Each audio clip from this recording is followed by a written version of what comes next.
Diamonds on my wrist when I step up on a diamond,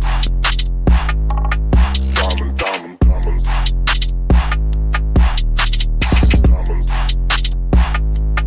diamond, diamond, diamonds on my wrist when I step up on a.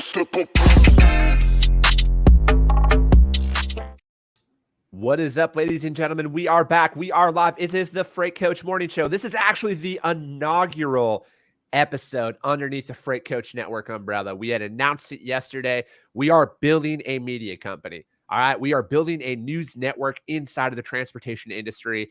And this is the inaugural show. And as you guys can see, I have my friend Stacy here today. And she's not leaving after 5 minutes, everybody. She's staying here to break down a bunch of articles with me. So what's up, Stacy? Hi, Chris. Thanks for having me again. Congratulations on the network. Very happy for you and to see where that's going to go. Dude, that's exactly it. What's funny is, so I tried posting out this awesome video that, when I flew out to Dallas with JD a few months ago, we had this high-end video made and everything to kind of announce. And of course, in pure reality of life, the audio didn't work on it when I tried doing it, and I was able to get out there and do it. But I also think it's very fitting because that just shows right there, perfection doesn't exist. You have to continuously show up every single day, though. Yeah. And that is what stops most people from achieving their full potential. Is they're like, oh, it's got to be perfect. No. You just got to start, and then you develop that perfect process in time.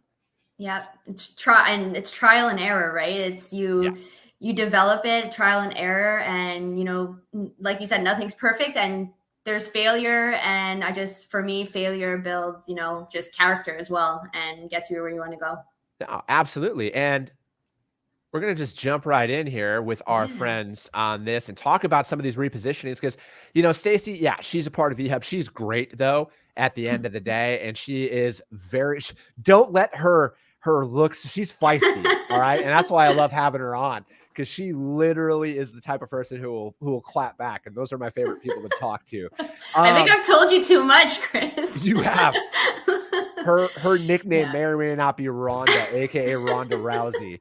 But obviously you guys, VHub is the premier sponsor of this show. They make this show happen every single day, and they have a lot of belief in me and what I'm doing here. And at the end of the day, asset reallocation, this is what's needed right now. And Stacy's going to talk about a recent transaction that they had as an organization, and how that has a direct correlation to building a profitable operation overall. So right now, when we see this, so let's break this down. We see this repositioning out here. It's picking up in Bridgeton, Missouri, going to Hayward. They go on the app, they booked this, and then how to kind of walk them through how something like this would actually go. Yeah, so that one is a 48-foot dry van available in Bridgeton, Missouri, that has to go to east to Hayward, California. West. Sorry, west. My reverse here. So west to Hayward, California. So if you're going on the platform, owner op, carrier, even a freight broker, you have cargo freight for this lane. Yeah. Go onto the platform, you reserve that trailer. So you don't have to reserve it for the same day. You can reserve it for, maybe tomorrow, Monday. Have that reserved for the load you have set or scheduled. Reserve it for, I believe this one is 7 days allotted to do the repositioning, and you get paid that, I believe it's 700 USD. Yeah, just to reposition that from Bridgeton, Missouri to Hayward, California. And that is not including, the freight that you have scheduled. So it's pretty simple. You reserve it for whichever day you need it, and you move it and you get paid. That's what it's all about. And then also we have the one-way repositionings, you guys. These are brand new trailers, right? Stacy, out there in Utah, Paragould, Arkansas, and Glade Spring, Virginia. They're brand new 2022 dry vans. And it is, you guys, $1,850. And this is right now more than ever, as we're getting creative, as the market fluctuates and changes, this helps you build that consistent revenue that is needed. And then we also have, not just out of San Diego going up to Spokane, there's also going to Irving, Texas. Is that another area that they need to be sent over to? Yes. So Spokane, that we have 20 dry vans available for in San Diego, California to go up to Spokane, Washington.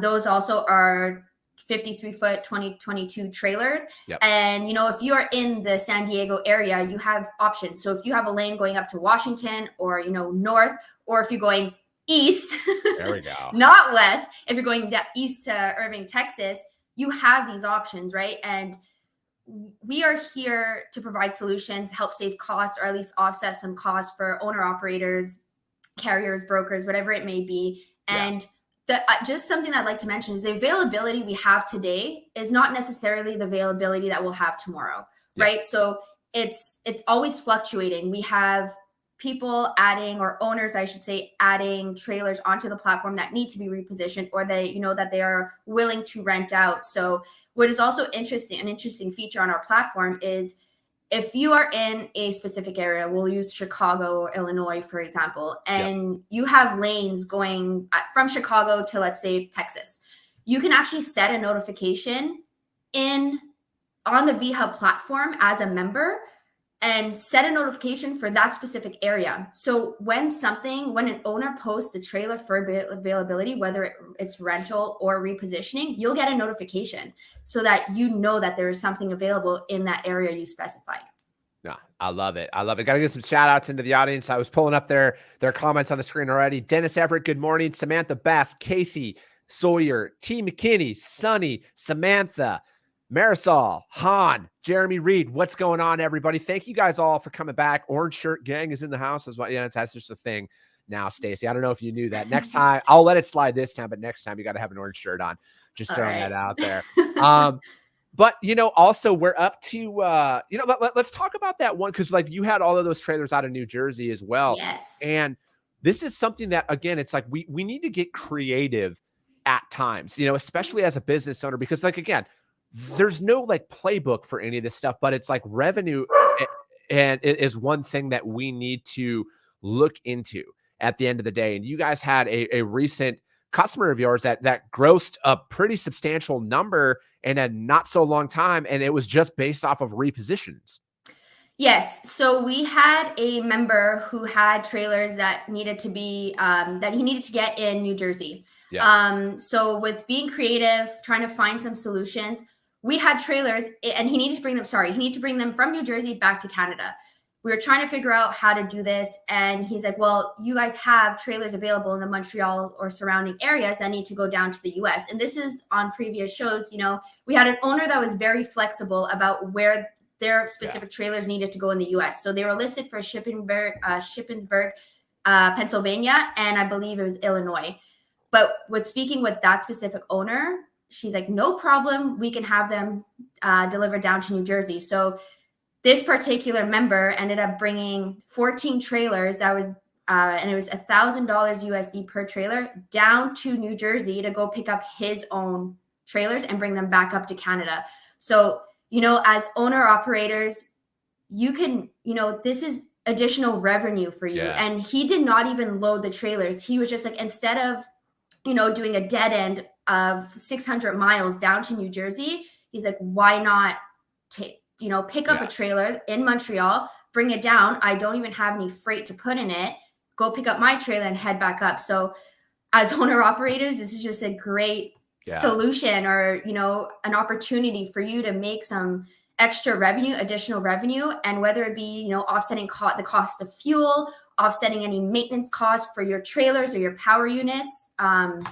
This was a success story. And it just goes to show that, just have to be a little creative sometimes. Yeah, absolutely. You got to start thinking outside of the box and, Exactly. thinking about how do we keep revenue coming in to try and offset some of these changes that are out there. Dexter Smith, hello.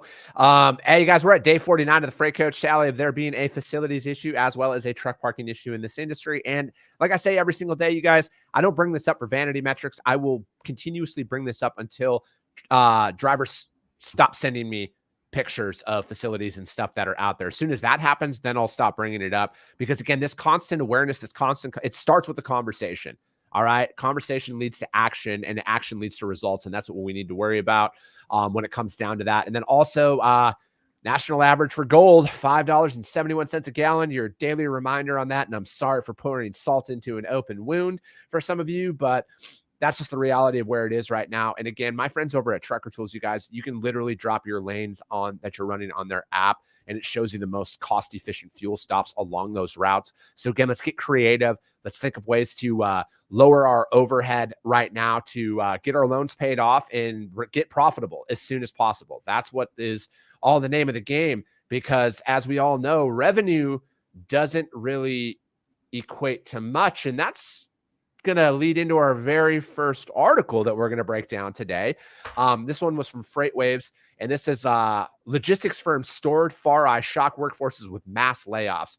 Stored and Far Eye lay off 8% and 30% of their employees respectively. I love the respectively that they throw on at the end there. The Atlanta-based logistics software and service provider Stored, and New Delhi-based delivery management platform Far Eye, which runs its U.S. operations out of Chicago office, laid off significant chunks of its workforce. Stored cut 59 employees at the start of June, just months after securing $120 million in funding and $1.3 billion valuation. Far Eye's layoffs were even more extensive. First reported by Inc. 42, the firm axed around 250 employees last week, or nearly 30% of its headcount. In the wake of the layoffs, fired workers have questions. Our CEO specifically came out and said that this is our war chest. This is going to hold us through any tough time, said Stored employees, anonymously told Insider. Two more workers said that Stored's co-founder Sean Henry and Jacob Boudreau told laid off employees in a 15-minute Zoom meeting that the company had hired too quickly. Stored had previously said they expected to reach 1,000 employees by the end of 2022. And at the time of the layoff, Stored was at 700 employees. So what is your initial reaction to, for starters, I always sympathize with the individuals who are losing their jobs. But when you read something like this, what's your initial reaction?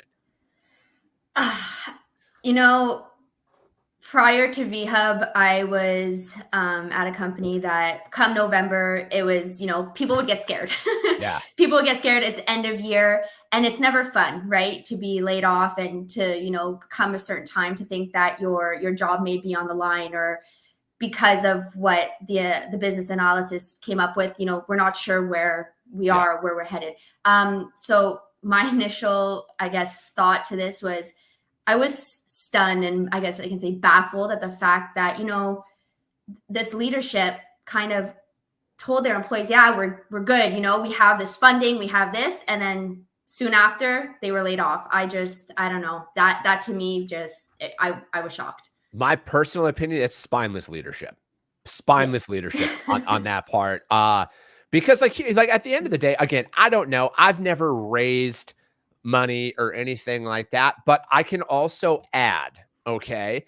And for me specifically, when I see companies' valuations and cap raises being thrown out there and people celebrating it, which is it's a monumentous occasion, but you need to make money in this. And again, this is just my opinion, and this is just my gut instinct, and this is the same with Convoy the other day when we were breaking down there, because there's another one in the news recently about this. Is I wouldn't be shocked, and this will never come out, I wouldn't be shocked if that was one of the main hurdles of the negotiations for the cap raise, where, hey, we have to slash headcount because you guys need to start showing a path to profitability. Otherwise, we won't give you any more money. And, but that's the reality of business, you guys, is, and I've worked for large companies before. I know what it's like, but I also know that generally speaking, it falls into two categories, are the ones who are on the chopping block. The highest salaries and the lowest performers. And my thing is if you're at an inflated salary and you're not producing results, it is very hard to justify that salary. And that is a very tough pill to swallow for a lot of people, especially when job markets, and hell, even to kind of tie into the freight market here recently, Stacey, when rates are inflated and people are paying a lot of money, people cash in, but they lose sight of that. And it's like, I guess it's like I've made those early financial mistakes as a kid, fucking racking up massive credit card debt, overextending myself. And then you're like, wait a second, I'm only making X and my expenses are Y. What the fuck do I do? And you have to make tough decisions at that time. And I think this is the reality of a lot of these scenarios that some of these large companies are facing is it's like, hey, you can be valued at a lot of money. You can raise a lot of money. But if you don't show those people who are giving you hundreds of millions of dollars to build this a clear path to profitability or an ROI, this is what happens from that, in my opinion. Yeah. Go ahead. I'm sorry. No, I agree. And, being involved in some, let's say quarterly reviews, and stuff like that. I don't know. I've always been about transparency, with, when I used to manage employees. I think that transparency is important. And, at that level, I guess sometimes it's hard. There is, with the market, especially like fluctuating and this rising and all this, it is, I guess, tough. But at the same time is honesty, transparency is just something that's important to me. So when I read this, I felt for, the people that have been laid off and told one thing and then another thing is happening. It's just very sad. And that's my biggest issue. It's not that people got laid off. It's the fact that the overwhelming, because I dug around too on this, the overwhelming majority from both of these companies had very similar conversations with their leadership just a few weeks prior. Hey, we're good. We're going to be fine. And that, I fucking hate that spineless behavior. That was my big issue. It's not the fact that people lost their job, which sucks. Yeah. But it's the approach to it all. And, again, but I also feel like everybody out there are companies that are hiring. Like, this isn't the end of the world for you. This is actually a massive opportunity for you to get after what you truly want to do and excel in. Because I think sometimes when we get in our day-to-days, we lose sight of the fact that we might not be as happy as we think we are until the initial waves of the storm start to calm down. You're like, wait a second, fuck, I wasn't happy there. All right, now I'm going to go after what I want to do. Maria Zitver, the potential. Yeah, I wouldn't be. Yeah, that probably has something to do with it too, that the potential recession is probably scaring them. But again, check that article out, you guys. It was freightwaves.com, logistics firms stored and Far Eye shock workforces with mass layoffs. Now, second article we're going to break down. It's going to be about trailers. Mm-hmm. This one is from fleetowner.com, and it was two research groups differ on May's trailer outlook. Two trucking research firms on June 14th reported differing trailer order outlooks for May, but they agreed on the market conditions influencing the ups and downs of the trailer manufacturer with so much ongoing supply chain uncertainty. FTR Transportation Intelligence had its preliminary trailer orders from the month of April near April's activity, of 18,300 units, though down 3% over last May and up over 80% year over year. Trailers from the past 12 months have totaled 250,000. ACT Research, meanwhile, had a net trailer orders down in May about 7%, but near the same total as FTR's of 18,300 units. But FTR had orders up significantly, 111% of the same month. And I think, and then it goes on to say, until next year's order boards open, the limited availability to build spots in the second half of the year will continue to restrict new trailer orders. And you almost wonder if this was manufacturer's decision because when you read through the article, they always talk about the uncertainties in the supply chain and getting parts and being able to manufacture it. I think that it was probably a coordinated effort to curb some of those orders to get caught back up, but to be better prepared for the future or the next probably 12 months of this to restock inventory and everything else. Because people aren't just going to stop buying trailers, but I think that they saw a gray area in their business model, and this is the change that they decided to make happen. Is almost like to slow orders just to speed them up in the future. Yeah. The wait times, I guess, to get your trailers, something that caught my attention in this article. And it was Charles Roth and Analysis Commercial Vehicles for FTR added, as we get closer to Q4, OEMs will begin to gain necessary visibility into the future impacts brought by supply chains disruptions and overcome suppliers' cautions to commit to 2023 pricing and lead times. So my initial thought on that comment was, okay, so what's the solution until Q4? Like V-Hub. what? V-Hub. Yeah, yeah, no, but it's just, just for owner ops or carriers or whatever it may be, what's the solution until Q4? Like what people are in that limbo of, okay, so are we going to order new trailers? Are we going to buy used trailers? Like what is that? Like what are we forecasting for the next year? Right. And it's just finding solutions, and what is that solution? Right. Yeah. No, I'm right there with you. And I think that it's also like in times like this, it is kind of a blessing in disguise of the importance of, like, I guess it's almost like the reiteration of preventative maintenance on your equipment and getting it set up for the long term. And outside of the ass backward state of California of needing, carb and everything else that's in there, like you can have 10, 12, 15-year-old equipment and still look fairly new as long as you are out there maintaining it. And I think that this is one of those situations now that when we're talking about market shifts and we're talking about a lot of this happening is when you're seeing this as you might not be able to purchase a new trailer, but let's use this as a leverage to pay down your debt on your current equipment, because that in theory is going to help you at the trade-in time of going in there. If you're going to swap your old trailer for a new trailer, is obviously the less you owe on that trailer, the more you get for a potential payoff on your newer equipment. And again, it's just that reinvestment phase of it all. And, like I've never personally bought that's not even a word. I have never personally bought a brand new vehicle before because of all this. Like my dad, like from a very young age, was always like, light maintenance will always sustain your vehicles for the long term. You have to keep the smallest things, the oil changes, the fluids, air, tire pressure, everything like that. Do the little things, and that's going to sustain that. And, it's also, I just think it's an opportunity for people to look at it of how do we get our debts paid down now?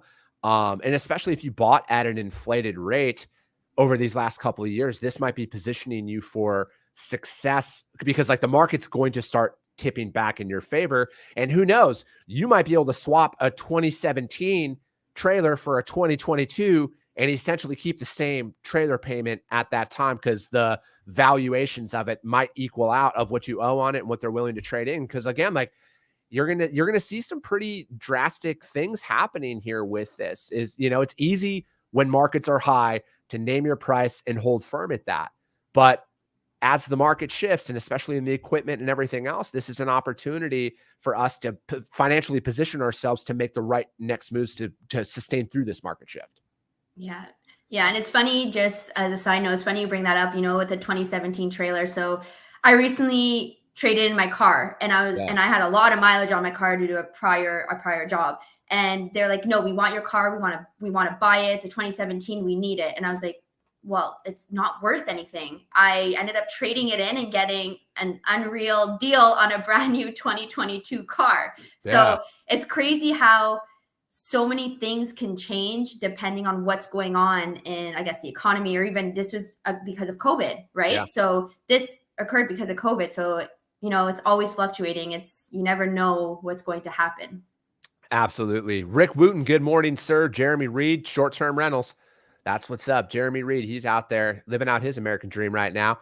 Fleetowner.com, you guys, 2 research groups differ on May Trailer Outlook. And again, all these links to all of these articles are put up on my YouTube channel, as well as the podcast platform, Coffee with the Freight Coach, which I upload all of these live shows to immediately following after this.